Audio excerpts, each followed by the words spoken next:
Mr. Villain is a high-ranking officer in the Evil League, an organization determined to wipe out humanity and claim Earth for their home planet. Unlike other sinister groups, however, they have days off.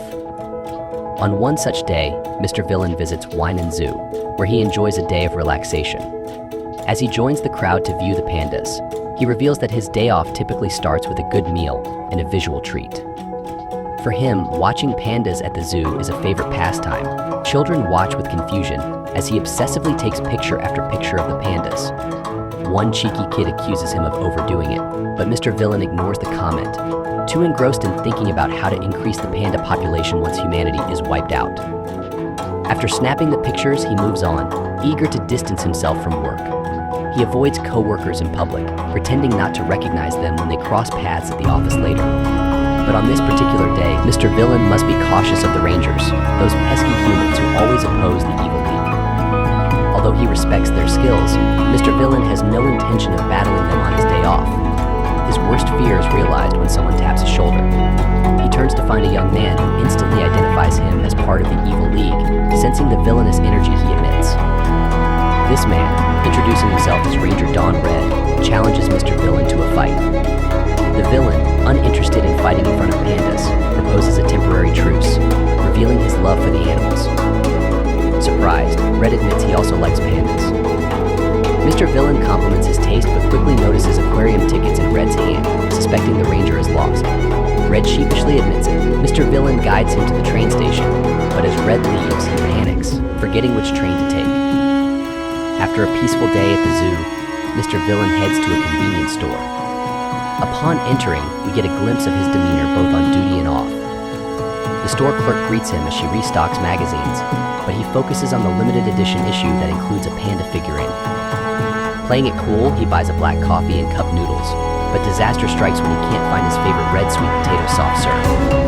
In its place is a strawberry mochi bar. Anger brews inside him as he reluctantly chooses the mochi, vowing to make humanity pay if it tastes bad. The clerk, sensing his frustration, hopes he enjoys the alternative.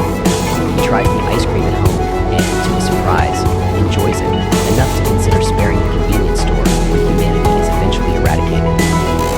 Meanwhile, Ranger Red visits the same store, asking the clerk for directions yet again. The store attendant, recognizing him, can't believe this hero is so hopelessly lost. She informs him that his destination is in a completely different area, making him once again off track. On another day off, Mr. Villain begins with his morning skincare routine, proving that even villains care about looking good. After checking his fridge and finding only eggs and milk, he whips up some rock toast. While eating, he recalls the day he fell in love with pandas during a reconnaissance mission to the zoo. Initially there to investigate whether the humans had any secret labs, he left that day as a devoted panda fan. The flashback ends, and he grabs his coat to head to the supermarket. Just before he leaves, Ranger Red appears again, thanking him for his earlier help and offering a box of panda cookies as a token of gratitude.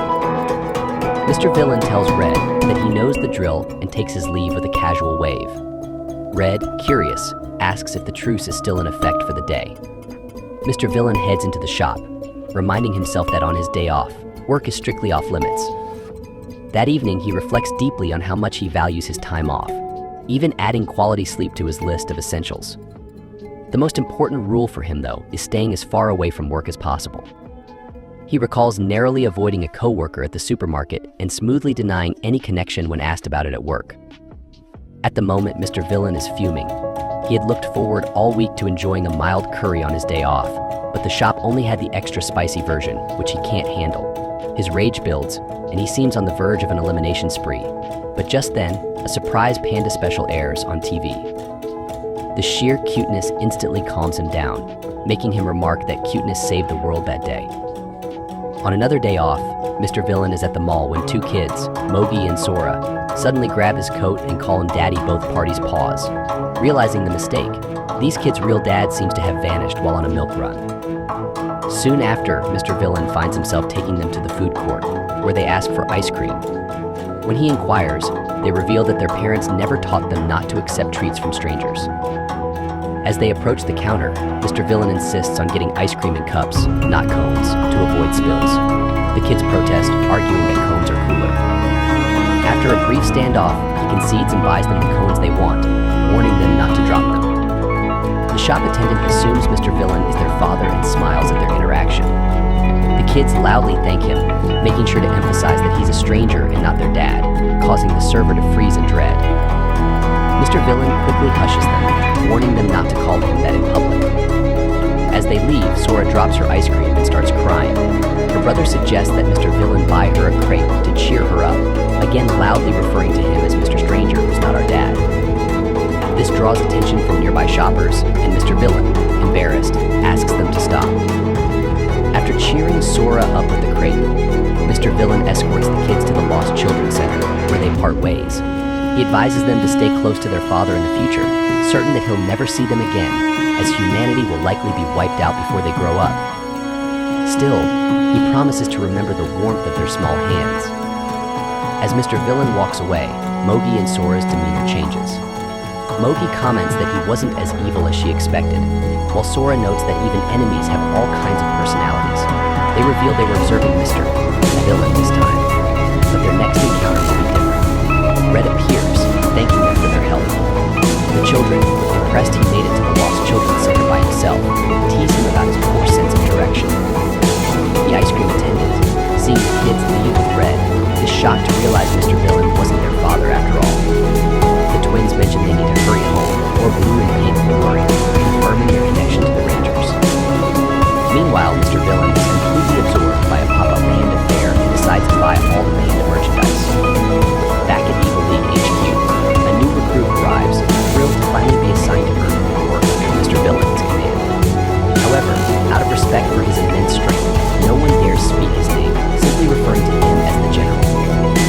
Later, at work, Mr. Villain's colleague invites him to lunch at the cafeteria, but he brusquely tells him to get lost because he's too busy. He's irritated because the zoo is unveiling a baby panda, and he's stuck at the office. He calms down by gazing at a picture of the adorable panda. Later, he enters the main office and notices the newcomer still working, even though his shift ended long ago. Mr. Villain dismisses him, but the rookie explains he wants to get through as much work as possible. One look from Mr. Villain is enough to make him apologize for being slow. The general inspects the paperwork and realizes most of it isn't urgent. He advises the rookie that they're in a prolonged war, and Earth won't fall in a day. He urges him to take care of his mind and body, warning that burnout is inevitable if he doesn't rest. Mr. Villain reminds the rookie that they have the next day off and advises him to make the most of it. Overjoyed that Mr. Villain spoke to him, the rookie decides to visit the zoo and is awestruck by the pandas. The following day, he excitedly tells Mr. Villain about his zoo visit, inspired by the general's love for pandas. He even brings panda-shaped chocolates as a gift, which Mr. Villain accepts. The rookie, thrilled by the recognition, leaves the office, melting with joy.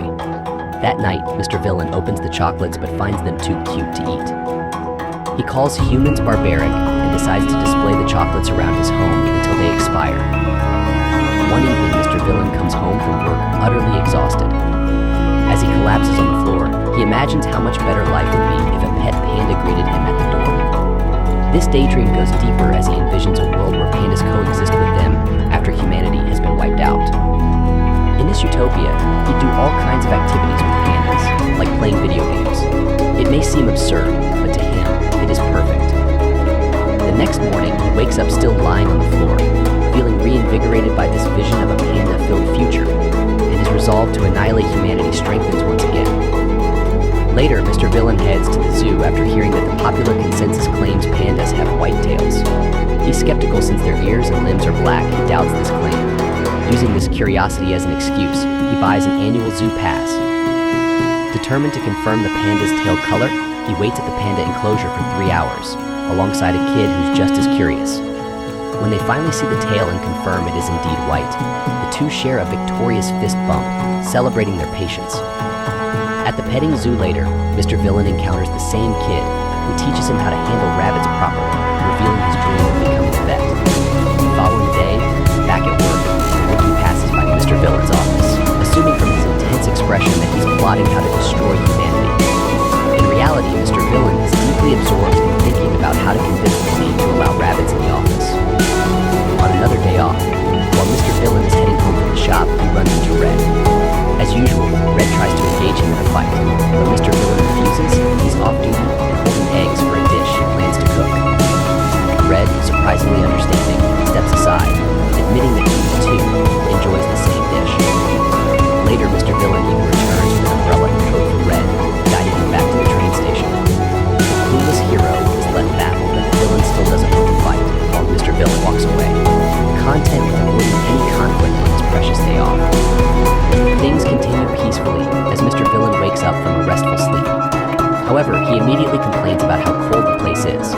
He attempts to grab the remote to turn on the heat, but quickly pulls his hand back under the warm blanket. He realizes that if he stays in bed like this, he'll waste his day off, which motivates him to finally grab the remote and warm the room. He then reaches for his phone and turns it sideways. As he watches, a countdown appears, and soon a show about baby pandas starts streaming. The sight of the cute pandas warms him up on this cold morning. However, his bliss is interrupted by a call from Rooney, the annoying coworker he often dodges, especially during lunch breaks. Annoyed, Mr. Villain remembers all the times Rooney has disrupted his peace at work. He hangs up on Rooney repeatedly until, at last, he answers, warning him not to call on his day off. A hologram of Rooney appears, but it's clear the general has disabled his own video feed to avoid being seen. Rooney, panicking, says it's about an Earth monster, which piques Mr. Villain's interest. Begrudgingly, he gives Rooney 5 minutes of his precious day off. Rooney explains that he's been investigating a winter monster that invades human homes. When Mr. Villain asks about the creature's power, Rooney reveals that it uses warmth to lure in humans and trap them inside its belly. Mr. Villain, intrigued, thinks this could be useful in their plan to conquer Earth. Rooney agrees but admits that the monster has already devoured him from the waist down. Shocked, Mr. Villain demands to know why he didn't lead with that critical detail. When Rooney mentions that he's still in the control room, Mr. Villain is horrified. The monster has already breached their headquarters. Springing into action, Mr. Villain dons his legendary day-off overcoat and prepares to rush to HQ. Rooney, surprised that the general is coming in on his day off, asks him to bring mandarin oranges, which are crucial for dealing with the monster. Mr. Villain, annoyed, scolds Rooney for not preparing the oranges beforehand. Thankfully, Mr. Villain had bought a box of oranges the previous day, following the recommendation of a local woman. With the oranges in hand, he flies towards the HQ, cursing Earthlings for their foolishness and urgency. Upon arriving at the sinister-looking headquarters, Mr. Villain wastes no time. He rips open the door to the control room, ready to deal with the winter monster and rescue Rooney. As Mr. Villain bursts into the control room, yelling for Rooney, he is stunned to find him sitting casually under a kotatsu, a cozy Japanese heated table covered with a blanket to trap warmth. Rooney, overjoyed to see his boss, unashamedly sheds a tear and thanks him for the rescue, despite the lack of an actual crisis. Rooney admits that he doesn't want to get up from under the kotatsu because it's so warm, though he's been needing to go to the bathroom for some time. Mr. Villain stands there, dumbfounded by the absurdity, before giving Rooney a light smack on the head for the unnecessary alarm. After a brief scolding, Mr. Villain finds himself sitting under the kotatsu, sharing some mandarin oranges as they discuss the wintertime monster, a mere excuse to stay cozy under the heated table. On a separate evening, while taking a stroll, Mr. Villain overhears a woman excitedly talking to her partner about the limited edition panda buns, an adorable seasonal snack shaped like pandas. Intrigued, he lingers nearby to hear more. The woman explains how it's the season for Chinese buns, and she's thrilled to eat them.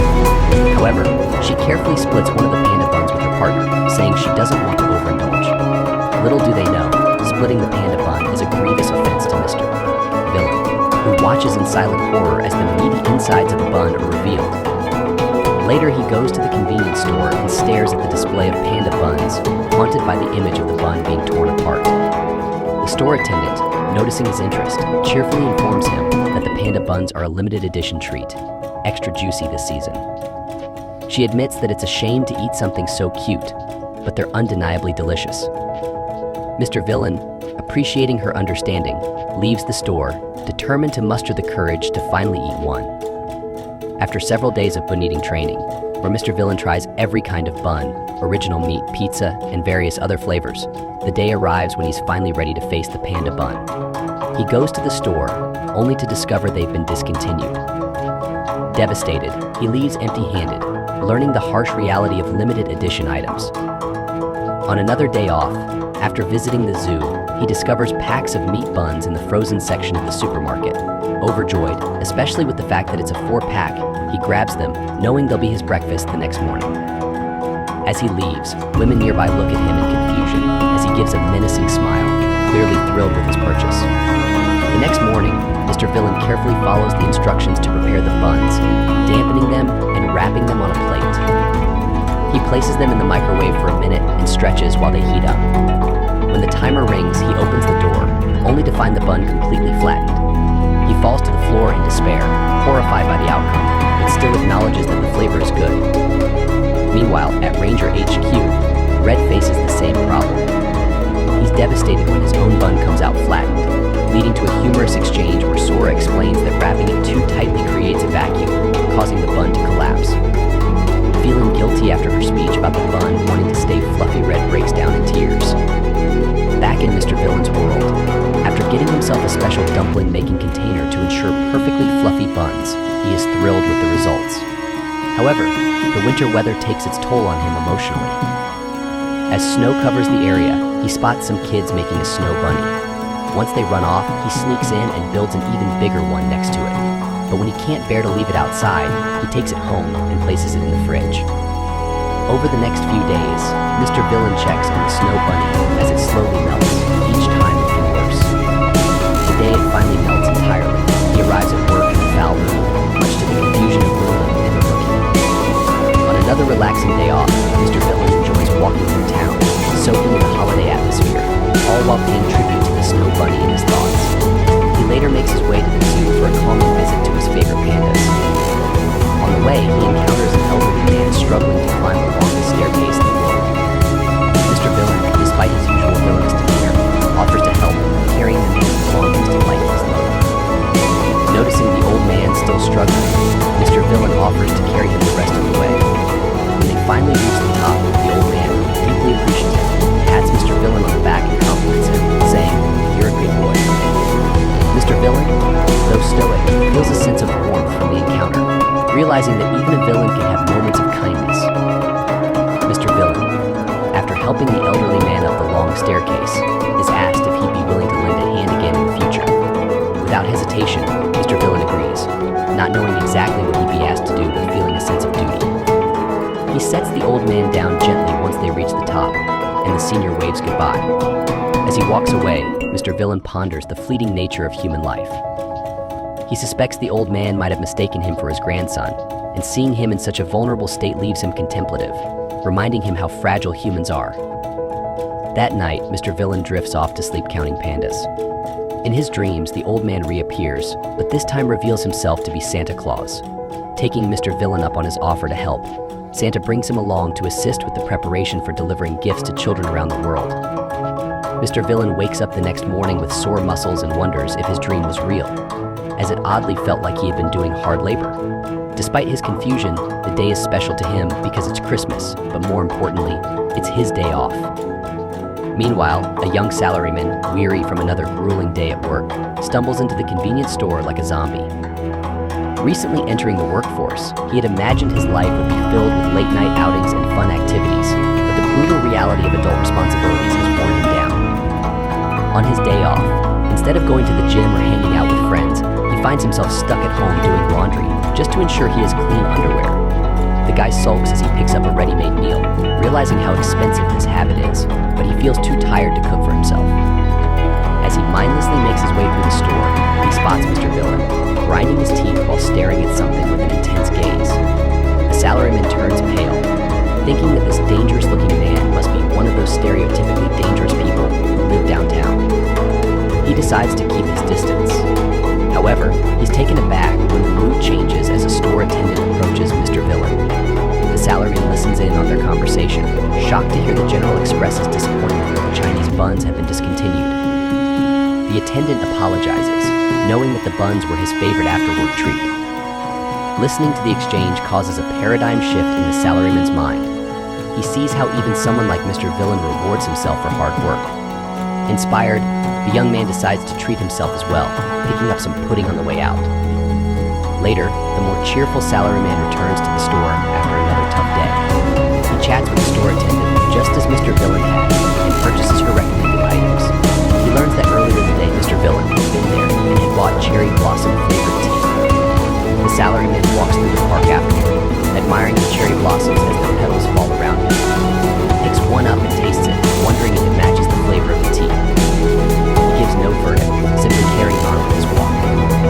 On another visit to the store, the salaryman encounters Mr. Villain again, this time watching the attendant build up suspense before announcing new ice cream flavors, strawberry and banana. Both Mr. Villain and the attendant express their opposite flavor preferences. The salaryman expecting some kind of intense reaction from Mr. Villain. Instead, the general surprises him by deciding to get both flavors because the attendant's recommendations have never failed him. The lady feels slightly guilty for making him buy two, but Mr. Villain assures her that it's fine since he won't be able to come the next day. Amused, the salaryman also ends up buying 2 ice creams, inspired by Mr. Villain's logic.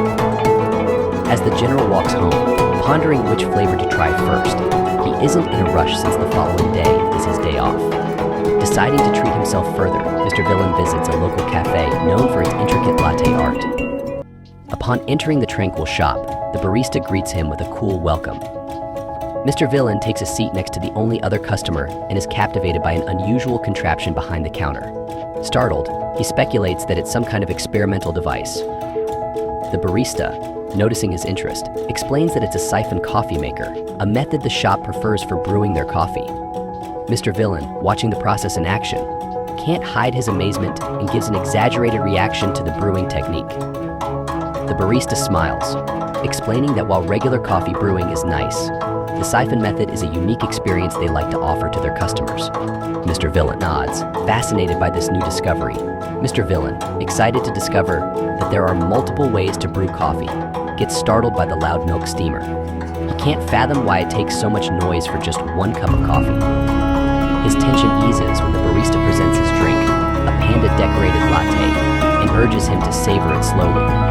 Mr. Villain immediately whips out his phone and, like a paparazzo, takes endless photos of the adorable latte art, comparing the panda to a charming celebrity. He hesitates, unsure how to drink something so cute, but after contemplating from every angle, he finally takes a sip. His worst fear materializes. The panda starts to disappear with each gulp. The general slams the table, calling the latte merciless as he watches the panda deform into a shapeless mess. Just as he's lamenting the fate of his drink, he hears a soft voice. It's the panda itself, reassuring him that this is its destiny. Mr. Villain, still anguished, finishes the latte with a newfound sense of duty, silently shouting for the panda as he drinks the rest. The other customer, witnessing the spectacle, wipes a tear from his eye and orders another panda latte for Mr. Villain, as a small gesture of solidarity. Mr. Villain accepts the second latte with gratitude and struggles home, now lugging a ridiculous number of milk cartons that he impulsively purchased for meal prep. He plans to use them for stews, pudding, and almond jelly, all while using panda-themed decorations inspired by his cafe visit. Knowing his upcoming work schedule is packed, he's excited to make these dishes in bulk.